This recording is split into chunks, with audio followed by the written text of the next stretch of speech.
I practiced saxophone every day for 1500 days straight, and I logged it in this notebook. But this is not just a video showing the progression of my playing. This is a true story with a beginning, middle, and end.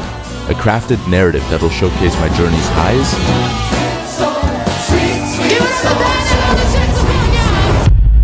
and its lowest lows. I was killing myself over this irrational thought. If I flicked this lighter on, I would either be dead or wrong. Well, back in 2020, I set out to practice every day, wanting to become as good of a saxophonist as I could be. I did not plan to make a video about it, but after finding myself in front of thousands of people across the world, in Europe and in Japan, starting bands, recording albums, staring down the barrel of tinnitus, I was asked, was this all worth it? It left me with 3 major life lessons that changed my life, and maybe this story will inspire you to change yours as well. This is that story.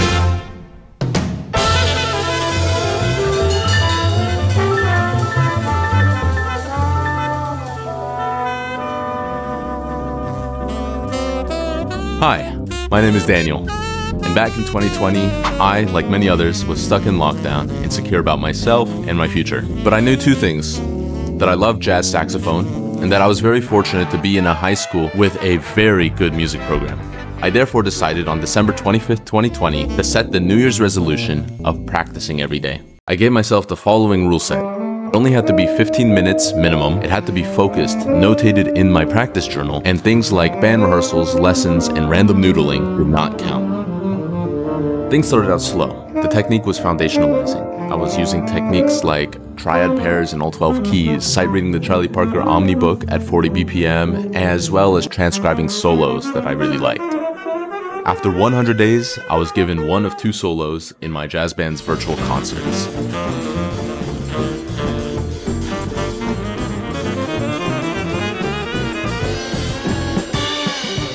A student pianist from another high school who saw the virtual concert reached out to me over Instagram. His name was Parsa, and he was known for inviting cats from different high schools within the district to jam in his backyard. It was a small thing, but I was incredibly honored to be invited. So I ended up going horn in hand, played a little bit sloppy, I must admit. I was not happy with it at the time, but I shook Parsa's hand at the end of it. We agreed to stay in touch, and I thought that that would be that. Little did I know that this would be the start of something way bigger. My dad, who saw me playing every day, said that he might have a potential gig for me.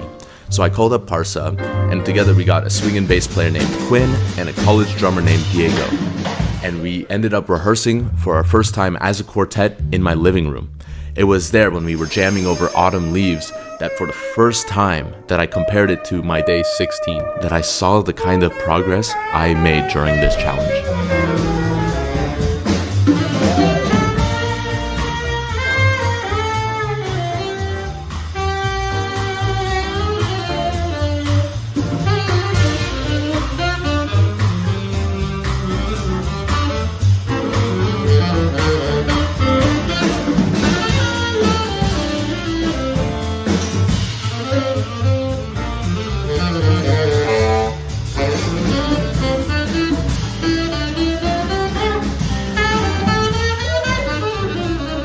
Fueled from this excitement, I brought the band to my jazz teacher, Mr. Leff, to be in for a high school combo. He said no, since Diego was in college. But he gave me this crucial advice. It was to make another combo with only high school students from across the district. So I went to Parsa, and together we brainstormed just that. We wanted to be just a quartet? No, we had ambitious ideas and ambitious arrangements. So we got 5 horn players and 3 rhythm section members and called ourselves the Heart District Combo. We rehearsed, we jammed, we were composing, arranging music, all while I was still practicing every single day. And so now throughout this process, my motivation underwent a significant shift. It was no longer just about becoming the best saxophonist, but rather about staying capable enough to hold my own alongside these talented musicians. Before I knew it, I completed my first ever New Year's resolution of practicing every day for 365 days. Our winter concert, well, the Heart District Combo got to play at it during my high school concert. This is where we played the arrangement of Everywhere at the End of Time, which is on my channel. We posted it to YouTube, and the other combo also had a gig, which was the first ever revenue I made from playing the saxophone. Parsa asked me after the concert what my New Year's resolution would be for the second year. I said, easy. It's to practice every day again. After all, We had ambitions to take the Heart District combo even further. I needed to keep up this streak if we were to follow through with the plans we had laid ahead. Okay, this is the 2022 Canyon Jazz Festival. This is the Heart District combo. When second semester rolled around, the Heart District combo was feeling even bolder. We were working on 3 new, harder pieces, one of which was a small piece I saw on YouTube and loved, called Jazzophone. This piece had a fast swing with a Latin interlude that I love, but due to logistics and ambitious planning of everything, I couldn't finish the Latin part of the arrangement in time for our first festival, the Canyon Festival. We jammed a lot on the song Besame Mucho, so we decided to instead use that song as the interlude for the piece. We knew full well that this was a risk to perform. Okay, I'm impressed. You can all play fast, but that doesn't make a combo that I want to listen to. It's kind of hard to hear you guys. You have to be sure to work your microphones when you get up there on stage. The mics can't help if you're too far away. Yeah, I'm listening, and I'm trying to listen. I'm trying to put it all together. So you have to really think about these things. You guys are all too good to let technical things like that hold you back. The other thing that's I'm not quite sure of is I don't see Besame Mucho on the set list. After our performance, we participated in a clinic with a judge whose feedback was brutally honest. While appreciating certain elements, he shouted that others pissed him off. Rather than being discouraged by this humbling experience, we used it as fuel, doubling down on our commitments and pushing even harder than before. The gigging combo was also referred to play as the opener for a college graduation at the Pasadena Civic Auditorium. This is the same stage as America's Got Talent, holding over 3,000 attendees. Here, they also asked us for a band name, and since most of us in the combo considered a law route in our career, we called ourselves the Jazz Lawyers. I was also jamming a lot with my cousin Z, who is a hobbyist engineer. I told him about the Heart District combo, and he said he may be able to get the band recorded for an album. The stakes were even higher than before, and the bands were starting to rehearse even harder. Finally, the Heart District combo had its final festival, where we drew the largest audience of the day. Still a bit sloppy, but afterwards I heard the judges telling my teacher, it must be nice having students who actually want to be musicians. It was a validation that our passion was evident to all. I looked at my bandmates in awe of what we built. The insecure boy was no more.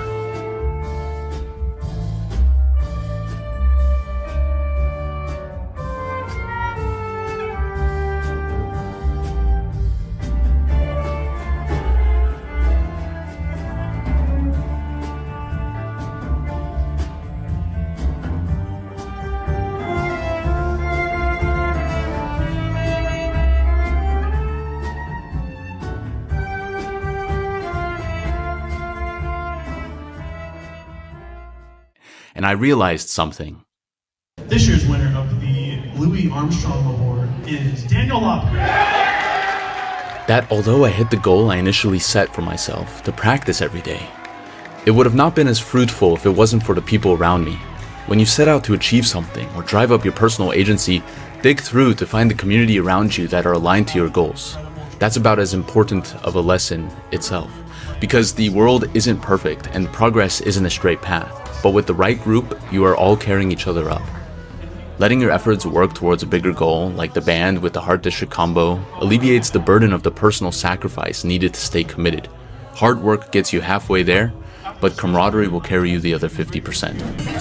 And summer went on, we jammed, and on August 17th, the Heart District combo recorded our album, appropriately titled Camaraderie.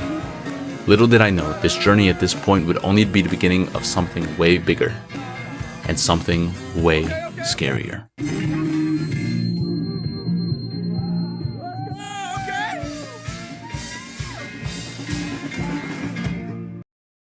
My college applications came through, by the way.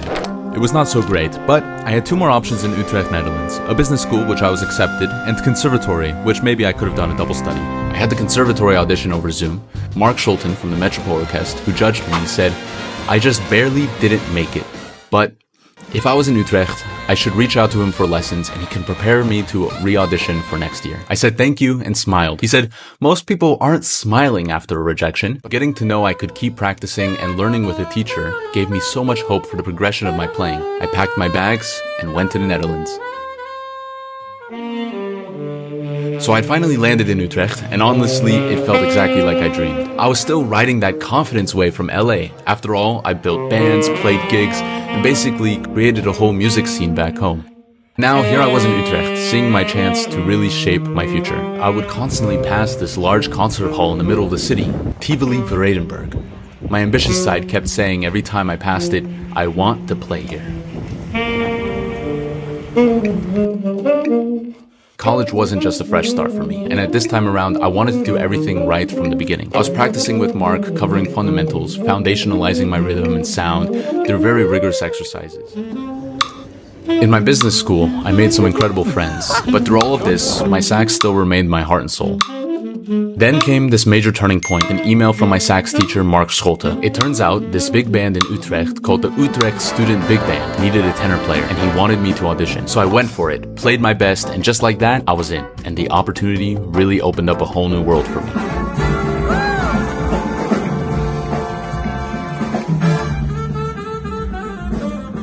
My new friend Semi was a hobbyist cinematographer, and he helped me to make my first YouTube video. It was an informational about how to maintain a consistent practice schedule. I was running around Utrecht looking for cool shots, writing short skits, wearing a blue suit to establish a brand, and by the end I looked at the raw footage, I looked at myself, and this insecure voice came back. Scrutinizing every little thing about myself, I canceled the video of me in a blue suit. A month later, I was doom-scrolling Instagram when suddenly a video popped up. A guy from Utrecht wearing a blue suit talking about music. Couldn't prove it, but I felt like my idea was ripped from me and I felt stupid for letting my insecurity win.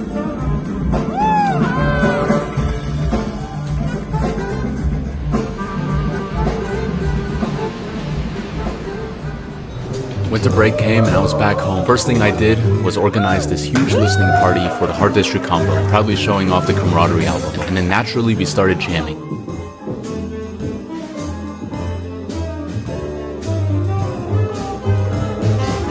My old saxophone teacher, Ian, posts clips of him playing with his students, and I wanted to record with him, so we played Bésame Mucho. But when this video I made with Ian went up online, something about it didn't feel like me at all. Like all my hard work wasn't showing through. It was all me, and it stuck with me. One night, I was scrolling Instagram and I stopped dead on an ad from Ryan Devlin, a saxophonist offering virtual lessons. At first I hesitated. Another teacher? I was already working with Mark, but something told me to reach out. I signed up feeling this mix of nerves and excitement, ready to dive in, having two teachers at once, but deep inside, I couldn't shake this tiny question. Was I really ready for what was coming? The USBB got word that they were invited to perform at Tivoli Vredenburg. It was an incredible opportunity. I was nervous but excited. Ready to showcase my progress, I would solo in the opening piece, and I practiced harder than ever before to make sure it would come out right. I was practicing pentatonic shifting, melodic cells, and etude writing with Ryan, and covering foundational rhythm, tunes, and sound with Mark Scholte. The USBB gigs were also amazing. I quickly discovered that in the Netherlands, the college music scene is pretty wild. It really was like discovering a whole new world of possibilities. I got invited to play with this pop group called George and the Rams on the main stage in Groningen during the Netherlands' biggest holiday celebration. The crowd was just massive, and the energy was absolutely unreal. But being in the backstage of the show, I felt a little bit melancholic. If I was missing out about not being able to celebrate this holiday the traditional way, I kept my head down and continued to work. My friends and I had gotten this idea to launch an AI news app called The Daily Change. Things got really messy, really fast. With all of these arguments breaking out, I could definitely feel this split growing in our group. And since I was so buried in practicing, schoolwork, hitting the gym, these guys were basically my main social connection in Utrecht. So watching these friendships start to fray, this feeling of loneliness just kind of crept in when I wasn't looking. Then, more bad news hit me. I found out that the Hard District combo back home wouldn't continue for a second year. It felt like another piece of my world was slipping away. And after that, those nights in Utrecht started feeling heavier, a little bit more isolated. Little by little, I kept asking myself, how do I hold it together when everything feels like it's coming undone?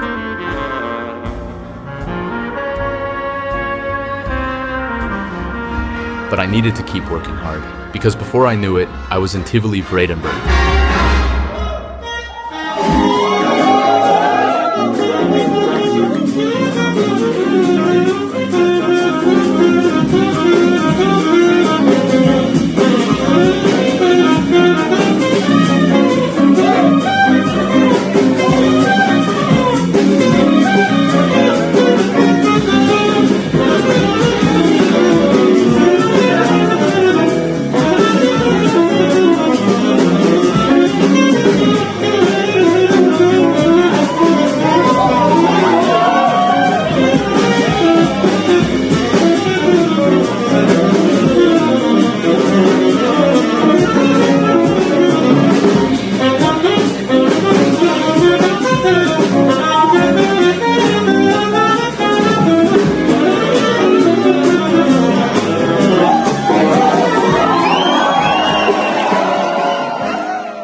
Even though I felt this weight on my shoulders, I had breathed this sigh of relief after the performance. I analyzed this solo at Tivoli with Ryan, and he left me with these powerful words that stuck with me. He said, "You play who you are." The lesson lifted me up, and the next day I auditioned for Utrecht's Conservatory, playing Besame Mucho, and instead of it going wrong like the times before, they loved it, and they let me in.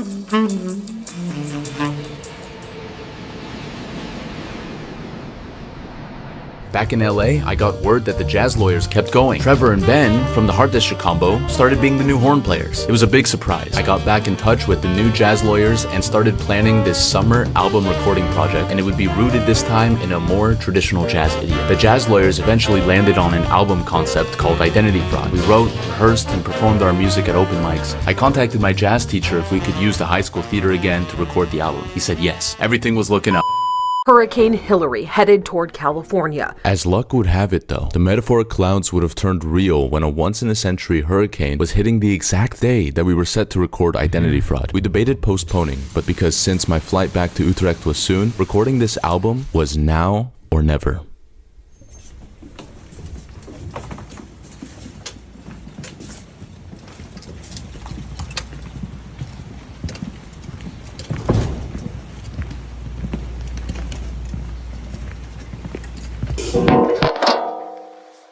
You play who you are. The quote wasn't just about the musical performance, it was about how every part of me was shaping my entire existence. I realized that the crack in my insecurity bleeds into aspects of my life and my playing. My poor performance with Ian, the cold feet with releasing the blue suit video. Whether I realized it or not, this insecurity seeped into every bit of my playing and the way that I tackled every other aspect of my life. I'll have to tackle this. I'll give myself the evidence to remove the insecurity all at once. I had the Heart District combo before, but I can do something like it again. I'll pursue my double study of music and business. I'll start my own company. I'll practice even harder. But who are you?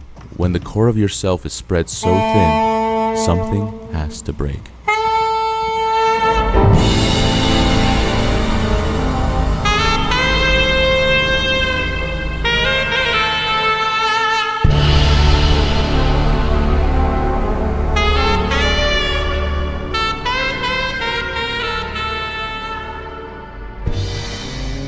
Now my life was split in two. I would be studying music at the conservatory and at the business school. I made new friends, and then I hit a milestone. 1,000 consecutive days of practice. I finally gathered the courage to play by Utrecht's canals. Friends joined for an impromptu jam sessions afterwards, but something was missing.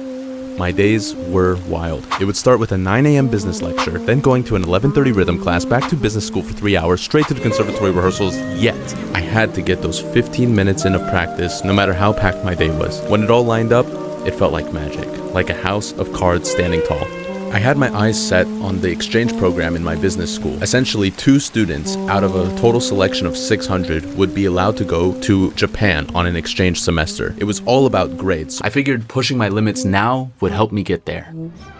One of those opportunities came in my entrepreneurial class in the business school. I wanted to merge my love for music and business, so I started a company called Jazz Apparel to create merchandise for jazz musicians. I decided that I would contact Ryan Devlin in order to possibly be the first client that Jazz Apparel would create merchandise for. I ended up calling him one day in order to discuss this plan. And when we were on call, I went to go grab some water. When I was grabbing water, I looked over and I saw that my gas knob was on the on position. I turned it off and I didn't think much of it until I searched up what happens if you leave the stove on over time. But Ryan agreed to be the first client, and the work continued to pile on. Gigs, homework assignments, friends, practicing every day. All the while, I would keep coming home looking at my gas stove, feeling an eerie sense of dread grow every time I came home. One day, I remember going to a big band competition with the USBB. The energy at the performance was high, and I came home that night, and with the weight of it all, I realized I still had to do my practice. On my iwi, it was 2:30 a.m., and my body wouldn't let me sleep until it was done. After a dramatic pool in the sand, metaphorically crawling, I finished my practice, and I fell asleep on the spot. I was Googling more symptoms about the gas leaks. I heard it can cause tinnitus, your memory lapses, you will cognitively decline, and you will eventually wind up dead. Feeling like I had one foot in the grave, my side projects started moving like molasses. The work with the Jazz Apparel stopped. My insecurity culminated now with anxiety. I felt like I was drowning instead of swimming.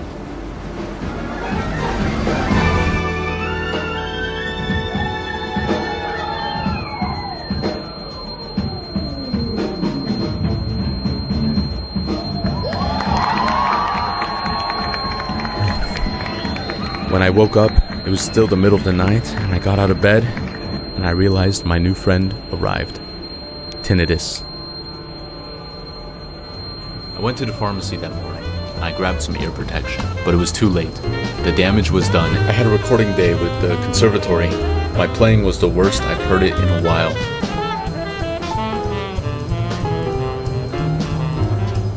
My ear kept going.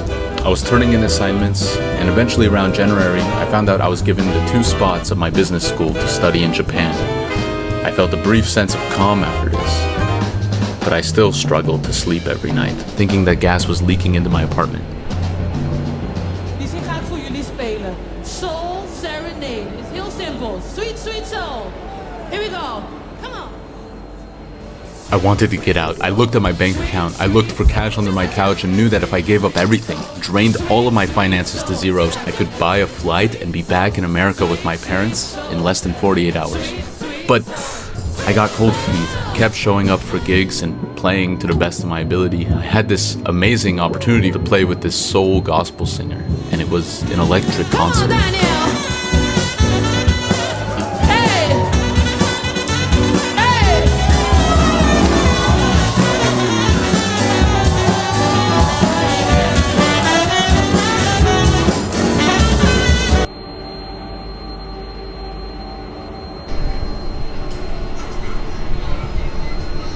I went home that night feeling like I was killing myself to sleep one more night in that apartment, but I couldn't bring myself to tell anyone about it.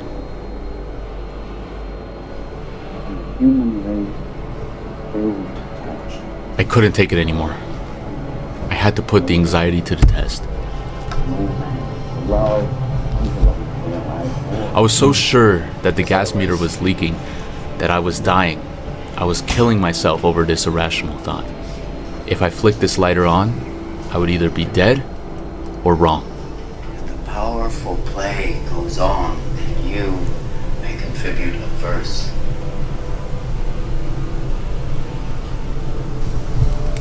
What will your verse be?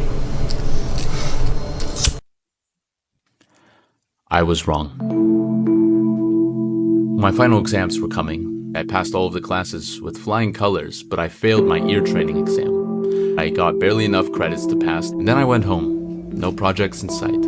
I had fun with my friends as I could, focusing on my health, and soon went to start my semester in Japan. I felt like Japan was the time to recover and rebound after my year prior. I focused on working out, making friends, but with music, I was mainly working on ear training, fingering exercises, and composing.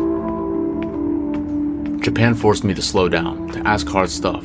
What's the deal with music now? Can I keep this pace if my hearing is this shaky? Is the sax first identity that I built too fragile?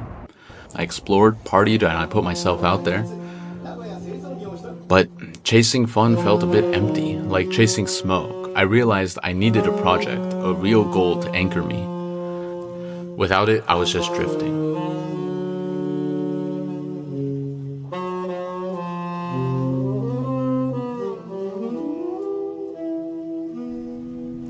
Once I was back in LA for winter, I was ready to get serious. I decided to shoot for an internship in which I targeted a global music branding agency, something that I felt like was a perfect fit between my business and music passions. I prepped hard and I walked into the interview feeling solid.